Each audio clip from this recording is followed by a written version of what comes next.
Mga sign na nagsasawa na sa'yo yung tao. Makinig ka, baka ikaw na to. Una, hindi ka niya na madalas i-text or kamustahin man lang.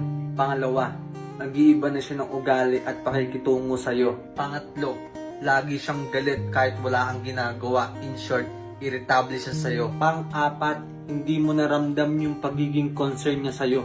Pang-lima, hindi niya na ginagawa yung mga bagay na ginagawa niya noon. Pang-anim, wala nang sweetness, wala na rin effort. Busy daw, pero sa iba, may time. Pang-pito, nagbibitaw na siya ng mga masakit na salita na hindi naman niya ginagawa noon. Pang-walo, paulit-ulit na lang niya sinasabi, maghiwalay na lang tayo kapag may problema kayo. Ano, naranasan mo na ba lahat ng mga sign na to? Kung naranasan mo na, pwede mo naman baguhin, di ba? Wala pa. Hindi pa huli ang lahat. Kaya,